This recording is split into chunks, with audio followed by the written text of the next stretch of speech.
नमस्कार दोस्तों। आपने वो कहावत तो सुनी होगी, ऐसा कोई सगा नहीं जिसको मैंने ठगा नहीं। ये कहावत बिल्कुल चाइना पे फिट बैठती है। जो देश भी अगर चाइना को उदार समझकर लोन लेते हैं यानी कर्ज लेने की कोशिश करते हैं, वो इस कदर गड्ढे में गिरते हैं कि उनकी जो इकोनॉमी होती है पूरी तरीके से नाश कर जाती है। उदाहरण के लिए जान सकते हैं पाकिस्तान और श्रीलंका। पाकिस्तान और श्रीलंका की इकोनॉमी इस कदर खराब हो चुकी है कि वो दोनों ही देश इधर उधर भटक रहे हैं कर्ज को लेकर। अब नया मोहरा बना है, चाइना के हाथ में लगा है मालदीव। तो मालदीव भी उसी तरफ अग्रसर हो रहा है। तो आइए समझते हैं कि चाइना किस कदर ऋण जाल में यानी कि जो डेब्ट ट्रैप्स होता है, देशों को फंसाता है, फंसाने के बाद अपना जो काम है वो निकालना शुरू करता है।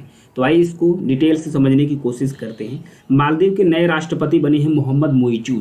जब से मालदीव के नए राष्ट्रपति बने हैं, इन्हें बताया जाता है कि ये चाइना सपोर्टेड है, एंटी इंडिया स्टेप उठाते हैं। ये चाइना के दम पर ही बहुत ज़्यादा फुदकना शुरू कर दिए हैं।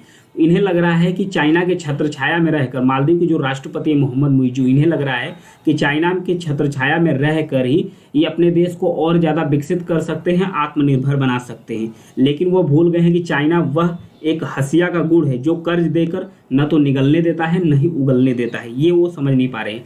इसका एक सिंपल सा उदाहरण है श्रीलंका और पाकिस्तान।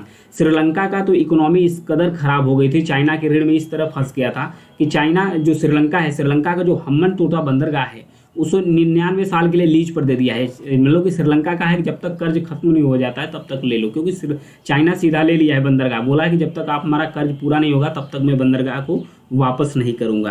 क्योंकि उसकी जो शर्त होता है, चाइना पहले भरोसा दिलाना शुरू करता है। पहले भरोसा दिलाना शुरू करता है कि भाई मैं आपको उबार दूंगा, मैं आपको एकदम एडवांस लेवल पर ले जाऊंगा। फिर उसके बाद एक कठोर शर्त पर, चाइना का जो व्यवहार है ना एकदम सूतघोर जैसा होता है व्यवहार। पहले भरोसा दिलाता है, फिर कर्ज देता है, फिर उसके बाद एक गोपनीयता की डील साइन कराता है ताकि आप पब्लिक में जाकर कुछ बोल भी ना पाओ। उसके बाद आपको बर्बाद करना शुरू कर दे रहा है। क्योंकि जो देश सोचते हैं कि चाइना से हम कर्ज लेंगे, चाइना हमारा सपोर्ट करेगा तो मैं खुशहाल हो जाऊंगा, हैप्पीनेस जीवन जीऊंगा, तरक्की करूंगा, लेकिन उसका उलट ही होता है। क्योंकि जो जिस कदर से फंस गया है, कौन फंसा है, जिस कदर से श्रीलंका और पाकिस्तान फंसा है उसकी हालत तो बिल्कुल खराब है। क्योंकि चाइना का जो व्यवहार है, तरीका है ना, खुला खेल फारूकीवादी जैसा है। जाम्बिया का एक उदाहरण दे सकते हैं।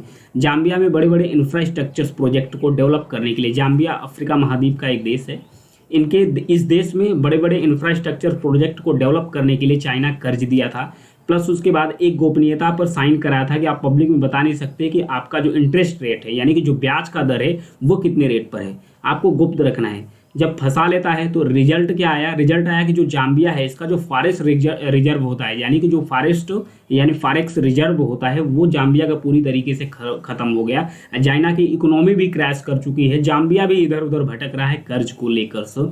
तो तब जाम्बिया ने बोला कि चाइना की जो शर्त होती है काफ़ी कठोर होती है। वहीं अगर इंडिया की बात किया जाए तो इंडिया की कोई कठोर शर्त नहीं होती है। इंडिया बिना शर्त का, बिना कंडीशन का देशों का मदद करता है आगे आकर।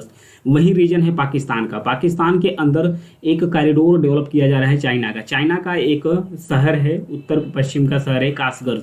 इस शहर से लेकर एक कॉरिडोर बनाया जा रहा है जिसका नाम है सी पैक यानी कि चाइना पाकिस्तान इकोनॉमिक कॉरिडोर, सी पैक। ये जो कॉरिडोर बनाया जा रहा है ये कहाँ तक बनाया जा रहा है? ये एक ग्वादर बंदरगाह है कहाँ पाकिस्तान के अंदर, जो अरब सागर के अंदर खुलता है, तो इस पर बनाया जा रहा है। हालांकि भारत की इसकी आपत्ति है क्योंकि ये पीओके से होकर गुजरता है। पीओके यानी कि पाकिस्तान ऑक्यूपाइड कश्मीर, ये भारत का हिस्सा है। क्योंकि पाकिस्तान का इस पर कब्जा है तो भारत के द्वारा इसको पाकिस्तान ऑक्यूपाइड कश्मीर कहा जाता है। तो भारत के द्वारा कहा जा रहा है कि ये जो सी पे गुजर रहा है ये भारत की संप्रभुता का उल्लंघन करता है। हालांकि पाकिस्तान तो दिया है क्योंकि पाकिस्तान की इस समय नियंत्रण में है, तो यहाँ से कॉरिडोर बना रहा है। इस कॉरिडोर के लिए पाकिस्तान को इतना ज़्यादा कर्ज दिया है, इतना ज़्यादा दिया है कि पाकिस्तान की भी इकोनॉमी पूरी तरीके से क्रैश कर चुकी है। जब पाकिस्तान की इकोनॉमी इतनी बुरी तरीके से क्रैश कर चुकी है तो पाकिस्तान के भी नतीजा यही आया कि ये चाहे IMF हो, चाहे और भी विकसित कंट्री हो, चाहे सऊदी अरेबिया हो, दर दर भटक रहा है ये भी कर्ज को लेकर। तो चाइना इस कदर से मतलब कि फंसाता है लोगों को। तो आइए जानते हैं कि चाइना कर्ज के जाल में किस कदर फंसाता है लोगों को, फिर बाद में उन्हें किस प्रकार से कंगाल बना देता है। चाइना करता क्या है, जो भी लोन देता है उसकी जो ब्याज दर होती है वो ज़्यादा ही होती है, उसकी जो ब्याज दर होती है वो ज़्यादा होती है। और उसके बाद एक जो उसकी शर्त होती है, काफ़ी कठोर शर्त होती है, चाइना की शर्त काफ़ी कठोर होती है। एक क्लाज होता है चाइना का जो काफ़ी गोपनीय रखा जाता है कि आपको पब्लिक में किसी भी देश से आपको शेयर नहीं करता है कि चाइना को आपको किस तरह से कर्ज दे रहा है, और बड़े बड़े प्रोजेक्ट के लिए कर्ज देता है। जब प्रोजेक्ट के लिए कर्ज दे देता है, जब वो देश कर्ज चुका नहीं पाते हैं तो किसी न किसी बड़े चीज़ को कैप्चर कर लेता है। जैसे श्रीलंका का जो हम्बनतोता बंदरगाह है वो 99 साल के लिए फंसा लिया है।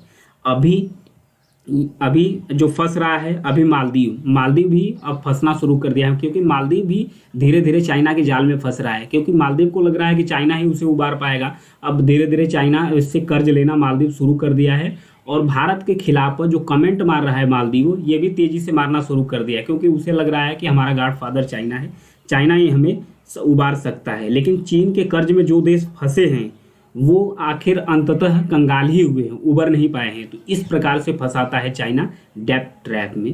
Thank you.